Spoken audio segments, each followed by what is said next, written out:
풀타임 사역을 시작했을 때가 첫째가 2살이었고 둘째가 아내 뱃속에 있었습니다.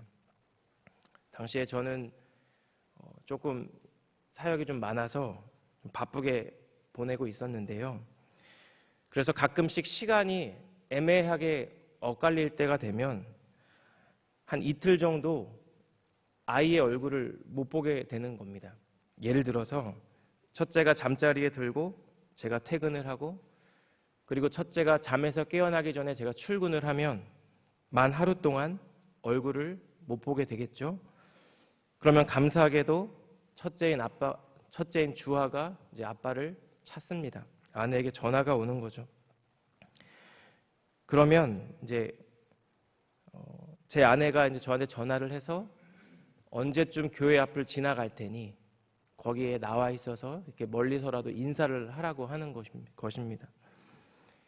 그런 아내의 연락을 받고 이제 제가 교회 밖을 나갈 때, 그 도로 앞에 나갈 때 제가 생각한 그림은 드라마에서처럼 따뜻한 배경음악이 깔리고 그런 느낌으로 아주 환한 미소로 저를 향해 아빠 그러며 손을 흔드는 아이의 모습이었습니다.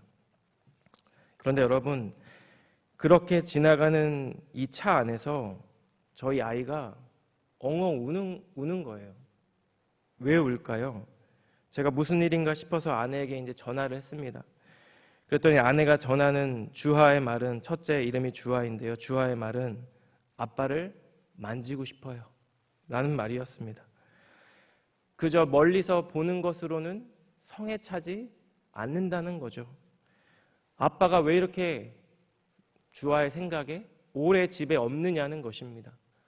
아빠를 만지고 싶고 아빠와 함께 하고 싶다라는 아이의 마음이 저에게 전달이 됐습니다. 그렇게 우는 아이를 태우고 점점 멀어져 가는 그 차를 보면서 제가 여러 가지 생각이 들었습니다. 늘 보던 아빠가 하루 정도 아니면 이틀 정도 보이지 않자 아빠를 보고 싶다고, 아니면 만지고 싶다고 우는 이 아이를 보며 어쩌면 하나님께서 우리에게서 보기 원하시는 모습이 이런 모습이 아닐까라는 생각이 들었습니다. 어느덧 주님을 만났다는 감격과 감사가 조금씩 희미해지고 사는 것이 바빠서, 내일이 급해서 주님을 찾지 않는 삶을 살고 있는 우리를 보시며 우리 주님은 어떤 마음을 갖고 계실까, 그런 생각이 드는 것입니다. 오늘 우리가 함께 읽은 이 긴 본문의 말씀은 어느새 자신을 왕으로 세우신 분을 잊어버리고 이스라엘의 왕으로 살고 있는, 하나님으로부터 점점 멀어져 가고 있는 솔로몬의 모습을 우리에게 전달합니다. 그리고 이와 같은 솔로몬 왕의 모습은 우리로 하여금 우리가 하나님으로부터 멀어진 삶을 살아갈 때 우리에게서 나올 수 있는 삶의 모습들이 무엇인지를 우리에게 전달한다는 것입니다. 하나님과의 관계가 소원해지고 하나님으로부터 멀어졌을 때 우리에게 나타날 수 있는 그러한 모습들이 무엇인지를 말씀 가운데 함께 살펴보며, 혹시나 저와 성도님들의 마음과 생각 가운데 그러한 모습이 있지는 않은지, 오늘날 나는 지금 이 자리에 우리 주님과 친밀한 관계 가운데 있는지를 함께 말씀 안에서 돌아보는 이 귀한 아침 되시기를 주님의 이름으로 축복합니다.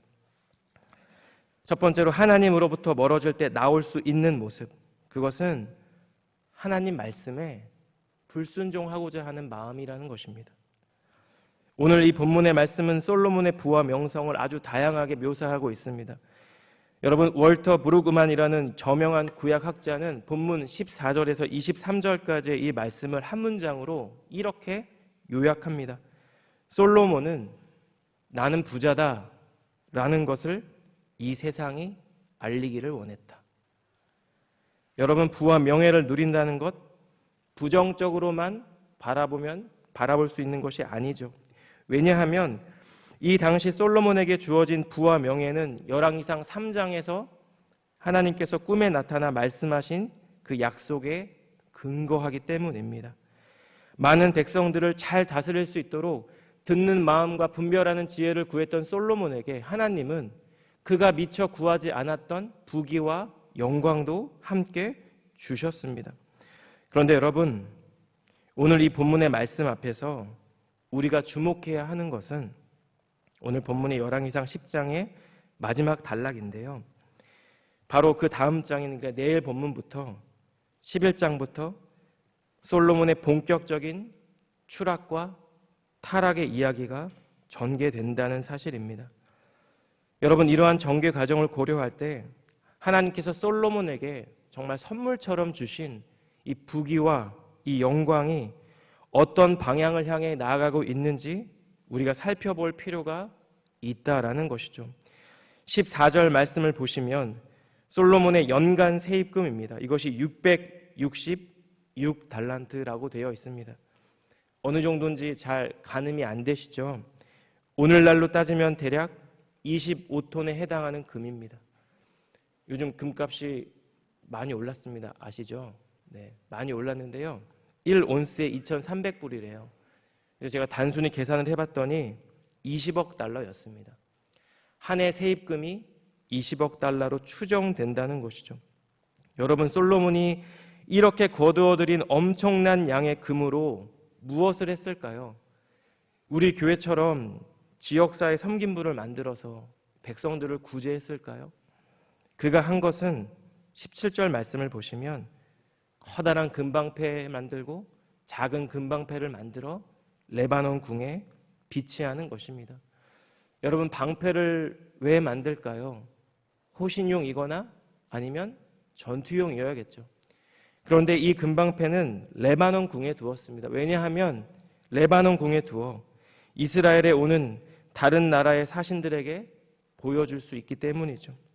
금방패의 예를 포함해서 이 열왕기상 10장 후반부에만 금이라는 단어가 9번 등장합니다. 여러분, 열왕기상의 저자는 이러한 표현들을 통해 이 당시 솔로몬 왕의 관심이 금, 그러니까 재물에 얼마나 집중되어 있는지를 우리에게 전달하고 있습니다. 아마도 이것은 신명기 17장의 말씀과 연결시키려는 의도일 것입니다. 여러분, 신명기 17장의 말씀은 가나안 정복 전쟁을 앞두고 하나님께서 모세를 통해 이스라엘 백성에게 전하신 주님의 말씀입니다. 오늘 이 본문의 배경이 되는 시대로부터 대략 450년, 430년 전의 이야기라는 것이죠.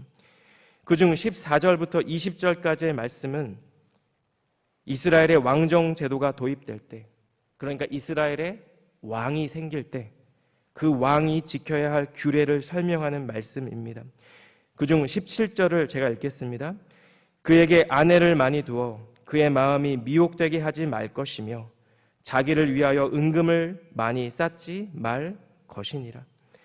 여러분, 여기서 은금을 많이 쌓는다라는 표현에는 흥미롭게도 자신의 노력으로서가 아니라 백성들의 노력으로 은과 금을 쌓게 한다라는 의미가 원어에 내포되어 있습니다.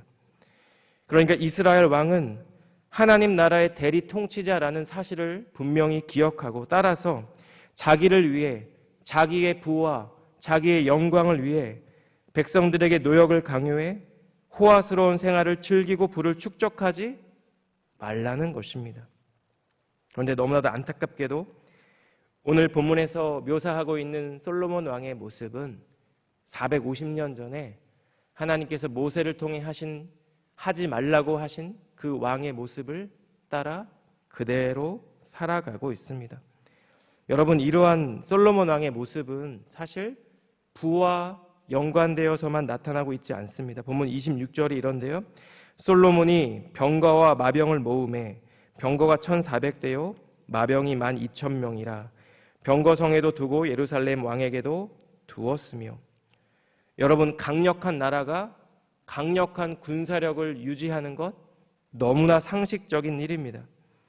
우리 한국의 역사를 보더라도 한 나라의 국력이 약할 때, 군사력이 약할 때 그 나라 백성이 얼마나 비참해질 수 있는지 우리의 조상들이 이미 경험한 바 있습니다. 따라서 강력한 군사력을 유지하는 것, 왕권을 유지하고 나라를 다스리는 왕에게 있어서 너무나도 당연한 선택이라는 것입니다. 여러분, 그런데요, 문제는 오늘 본문 28절 말씀과 같이 그러한 말들을 애굽에서 사왔다는 것입니다. 열왕기상의 저자가 이러한 병마들의 출처가 굳이 애굽이라는 사실을 밝히고 있는 것은 신명기 17장 16절의 말씀과 연관되어 있음을 암시한다는 것입니다. 17장 16절이 이렇습니다. 그는 병마를 많이 두지 말 것이요 병마를 많이 얻으려고 그 백성을 애굽으로 돌아가게 하지 말 것이니 이는 여호와께서 너희에게 이르시기를 너희가 이후에는 그 길로 다시 돌아가지 말 것이라 하였음이며, 신명기 17장의 말씀을 읽어보시면 후대에 이스라엘의 왕정제도가 도입되었을 때 왕이 많이 가지면 안 되는, 추구하면 안 되는 세 가지를 말하고 있습니다. 많은 병마를 얻으려고 애굽에 가지 말 것, 많은 아내를 두어 그 마음이 미혹되지 말 것, 그리고 마지막으로 자기를 위해 은금을 쌓아두지 말라는 것입니다. 그런데 여러분, 열왕기상 10장과 또 11장 말씀을 보시면 하나님께서는 이미 모세를 통해 장차 이스라엘에 세워진 왕이 추구하지 말아야 할 세 가지를 하나도 빠짐없이 모두 추구하는 모습을 우리에게 보여주고 있다라는 것입니다. 여러분, 솔로몬 왕이 열왕기상 11장에서 어느 날 갑자기 눈에 콩깍지가 씌어져 이방 여인들을 사랑하기 시작한 것이 아니라는 것입니다. 어느 날 갑자기 이방 여인들을 위해 내가 우상의 신전을 세우리라 이렇게 마음먹은 것이 아니라는 것입니다. 가랑비에 옷이 젖듯이 조금씩 그는 하나님으로부터 멀어져 갔습니다. 엄청나게 많은 양의 금을 세입금으로 받는 것, 수많은 병거와 마병들을 사들여 군사력을 확장하는 것, 많은 아내를 두어 많은 자식을 낳고 그 왕권을 공고히 하는 것, 여러분, 이것은 이 세상 나라의 관점에서 볼 때 너무나 당연한 선택입니다. 그런데 여러분, 성도의 삶은 그렇지 않습니다. 세상에서 맞다고 해도 하나님이 아니라고 하면 아닌 것이 되는 것이 성도의 삶이라는 것입니다. 여러분, 오늘 본문의 말씀이 전하는 솔로몬의 모습은 결국 그의 마음 안에 하나님의 말씀을 경히 여기는 마음, 하나님의 말씀에 순종하기를 기뻐하지 않는 마음이 있다라는 것을 우리에게 전달한다는 것입니다. 이러한 솔로몬의 모습을 살펴볼 때 혹시나 우리 안에 하나님의 말씀을 경히 여기는 마음이 있지는 않은지, 우리 안에 하나님의 이 말씀보다 세상의 논리와 상식을 따라 살고자 하는 그런 마음이 있지는 않은지 돌아보는 이 복된 아침 되시기를 예수님 이름으로 축복합니다. 하나님으로부터 멀어질 때 우리에게 나타날 수 있는 모습, 그것은 내가 내 삶의 주인 되어 살아가는 모습입니다. 본문 18절에서 20절까지의 말씀은 솔로몬이 만든 보좌에 대한 말씀인데요. 우리 18절에서 20절 말씀은 함께 읽겠습니다. 시작.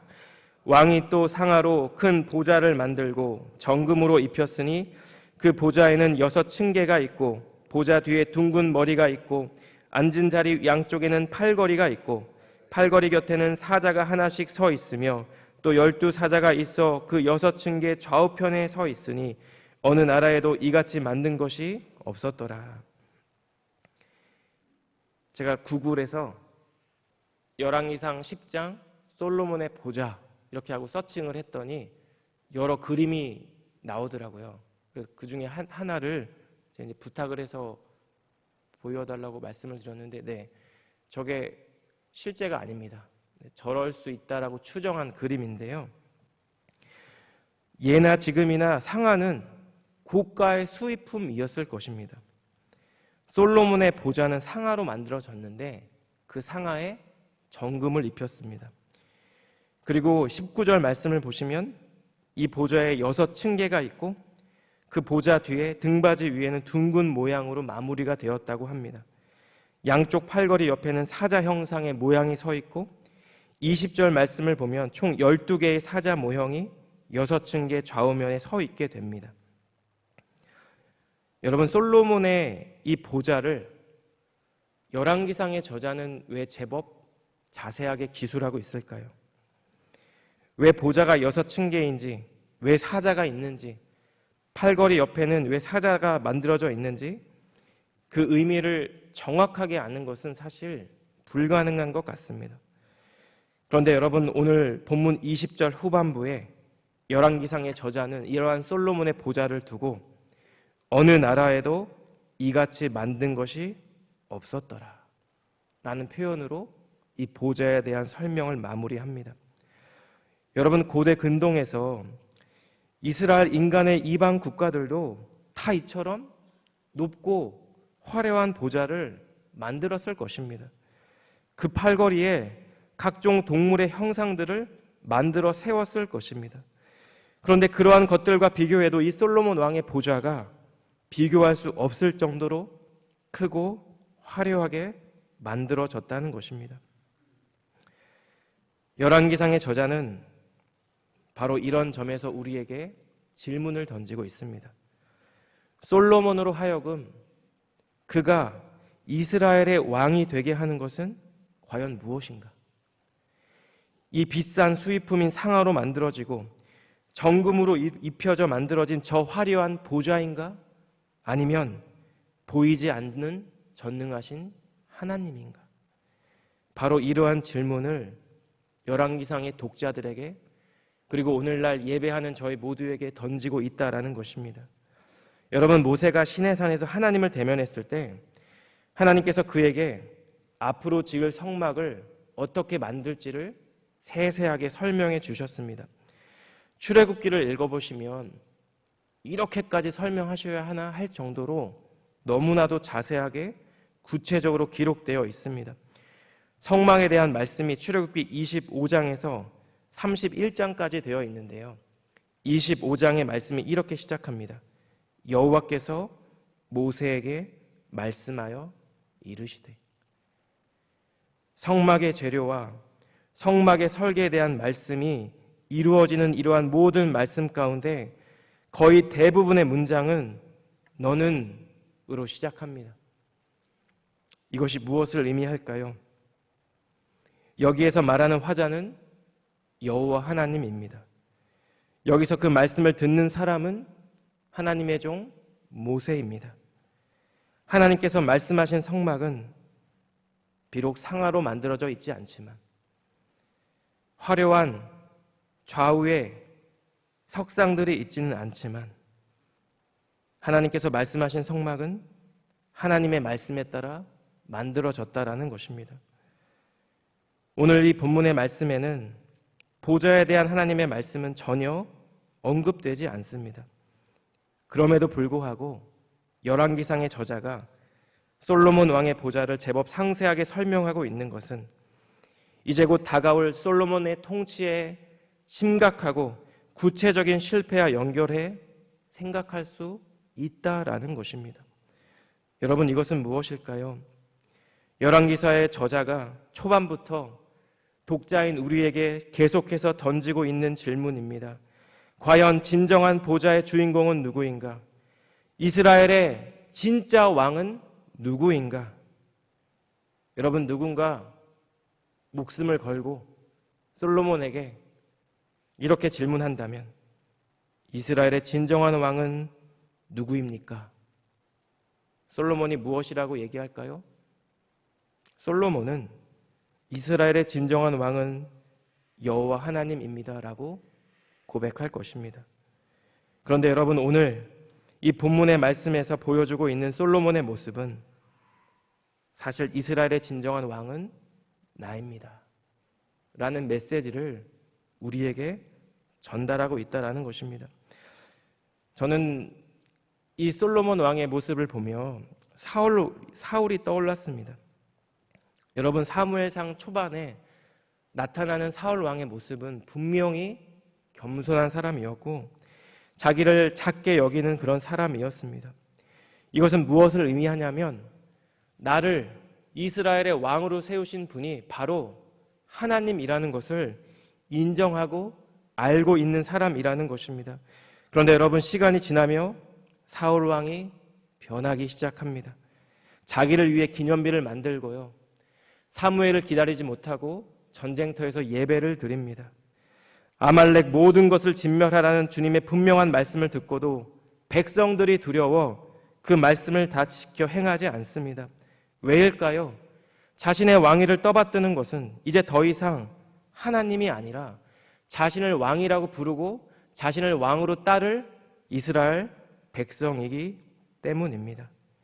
이미 자기 자신이 이스라엘 보좌의 주인이 되어 있었다라는 것입니다. 열왕기상의 저자는 이 화려하고 위엄 있는 솔로몬의 보좌를 자세히 설명하며 성경의 독자들에게, 그리고 이 시간 예배하는 저희 모두에게 동일한 질문을 던지고 있습니다. 당신의 삶에서 누가 당신의 보좌에 앉아 있습니까?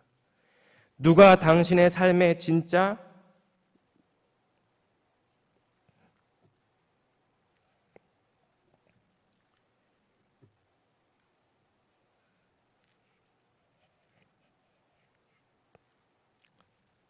왕인지를 우리에게 묻고 있다라는 것이죠. 얼마 전 제가 주일 1부와 4부 설교 시간에 소개해드린 찬양입니다. 주의 옷자락 만지며라는 찬양이 있는데요, 이 찬양의 가사가 은혜가 되는데, 특별히 저는 후렴을 부를 때 많은 은혜를 받습니다. 가사가 이렇습니다. 주의 옷자락 만지며 주의 두 발을 씻기며 주님 그 발에 입 맞추며 나의 왕관을 놓으리. 혹시나 우리 안에 완고한 마음이 있다면, 하나님의 뜻이 무엇인지 알면서도 그대로 행하기를 주저하는 마음, 하나님 뜻에 순종하기를 기뻐하지 않는 마음들이 있다면, 그러한 마음의 중심에 혹시나 내 마음의 보좌에 내가 앉아 있을지도 모른다는 사실을 오늘 본문의 말씀은 우리에게 전달하고 있습니다. 여러분, 그러한 마음이 내 안에 있다면 결국 나의 삶의 모든 영역에서 내가 나의 삶의 주인으로 내 계획을 따라 내 뜻대로 살아가게 될 것입니다. 이스라엘의 참된 왕이 누구인지, 솔로몬이 만든 이 보좌의 진짜 주인공이 누구인지를 묻고 있는 이 본문의 말씀 앞에서 나의 마음을 돌아보고 나의 삶의 자리를 돌아보는 은혜가 저희 모두에게 있기를 주님의 이름으로 축복합니다. 어느덧 나도 모르게 내가 차지하고 있었던 나의 왕관을 내려놓고, 우리가 예수님을 처음 만났을 때 예수님 앞에서 고백했던 것처럼 주님이 내 삶의 주인으로, 내 삶의 왕으로, 그래서 주님께서 나에게 말씀하시는 대로 그렇게 한 걸음 한 걸음 살아가는 우리 사랑하는 성도님들의 복된 삶이 되시기를 주님 이름으로 축복합니다.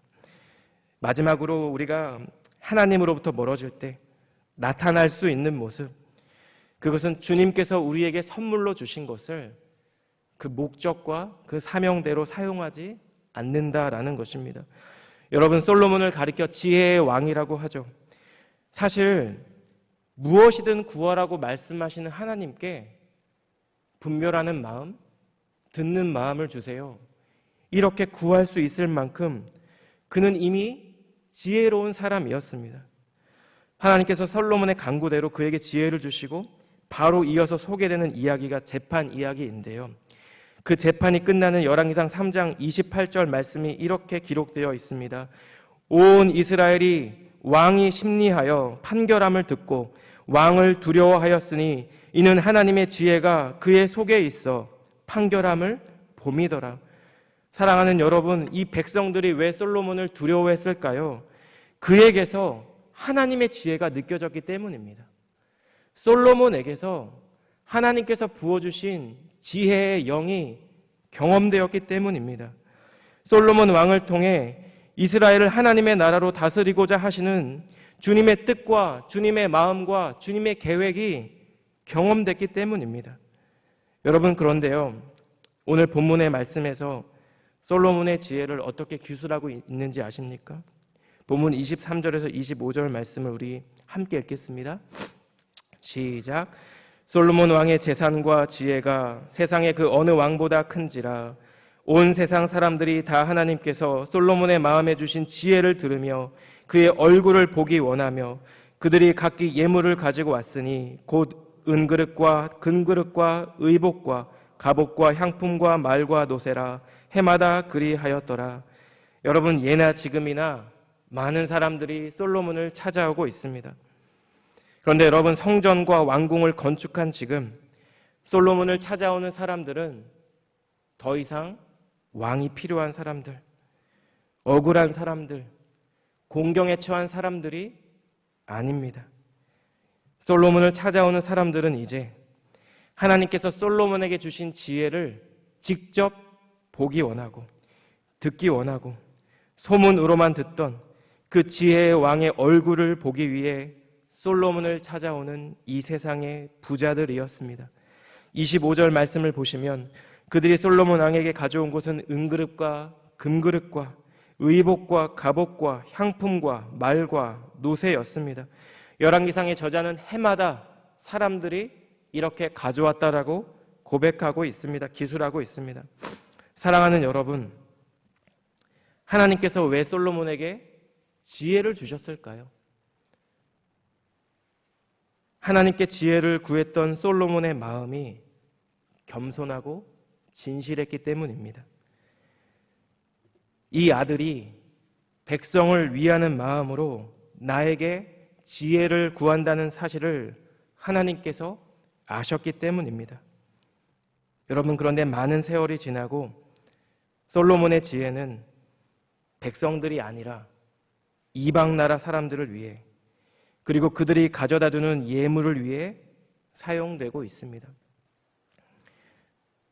저는 주보에 실리는 헌금 봉투에 어떤 기도 제목의 은혜를 받을 때가 있습니다. 이런 감사 제목이 있었습니다. 우리에게 있는 모든 것이 주님의 것입니다. 여러분, 이것은 참 믿음의 고백이죠. 이분의 고백처럼 주님은 우리에게 모든 것을 주셨습니다. 하나님을 믿는 믿음을 주셨고 다른 사람들을 섬길 수 있는 귀한 마음도 주셨습니다. 이 세상을 살아갈 힘도 주셨고 이 땅에서의 재물과 풍요로움도 주셨습니다. 그런데 여러분, 우리가 잊지 말아야 하는 것이 있습니다. 이 모든 것들이 주님께서 주신 것이며, 만약 그렇다면 이 모든 것들은 주님 주신 분의 목적과 의도가 있다라는 것입니다. 우리는 사무엘상에 나오는 사울의 모습을 보고 열왕기상 후반부에 나오는 이 솔로몬의 모습을 보며 속으로 이렇게 생각합니다. 저는 그렇게 생각합니다. 어리석은 사람이다. 그들이 받아 누리는 모든 것이 하나님으로부터 온 것임을 분명히 경험하고도 그 사실을 잊어버리고 살아가고 있기 때문입니다. 여러분, 그렇게 우리에게 필요한 것이 무엇일까요? 내게 있는 모든 것이 주님께로부터 왔음을 인정하는 것입니다. 그리고 그 모든 것들의 용도와 목적에 맞게 사용하는 것입니다. 하나님의 뜻과 계획에 쓰임받도록 애쓰는 것입니다. 주님의 말씀에 귀 기울이는 것입니다. 내게 있는 그 무언가를 통해 한 영혼을 섬기고 그 영혼을 생명의 길로 인도하는 것입니다. 주님께서 주신 생명과 시간과 마음과 물질로 하나님의 나라와 의를 구하며 주님의 몸된 교회를 위하여 섬기는 것입니다. 사랑하는 여러분, 오늘 본문의 말씀에서 묘사하고 있는 솔로몬 왕의 모습은 우리가 하나님으로부터 멀어질 때 어떠한 모습을 보일 수 있는지를 우리에게 전달하고 있습니다. 여러분, 그렇다면 우리가 하나님께 더 가까이 가기 위해서는 어떻게 해야 할까요? 우리를 향한 하나님의 말씀에 귀 기울이는 것입니다. 나를 향한, 공동체를 향한 주님의 말씀에 순종하는 것입니다. 어느새 내가 앉아 있었던 내 삶의 보좌를 우리 주님께 내어드리고 오직 주님만이 내 삶의 주인 되심을 고백하며 주님의 뜻을 따라 살아가는 것입니다. 내게 있는 모든 것이 주님께서 주신 것임을 기억하며 내게 있는 것으로 하나님을 섬기고 이웃을 섬기는 것입니다. 이 아침 이 본문의 말씀 가운데 주님이 주시는 이 교훈들을 생각하며 우리의 마음 가운데 주시는 감동을 따라 성령님의 도우심과 인도하심을 따라 더욱더 주님께 가까이, 더욱더 주님과 친밀하게 그렇게 오늘 하루를 살아가는 우리 성도님들의 복된 하루 되시기를 우리 주님 이름으로 축복합니다.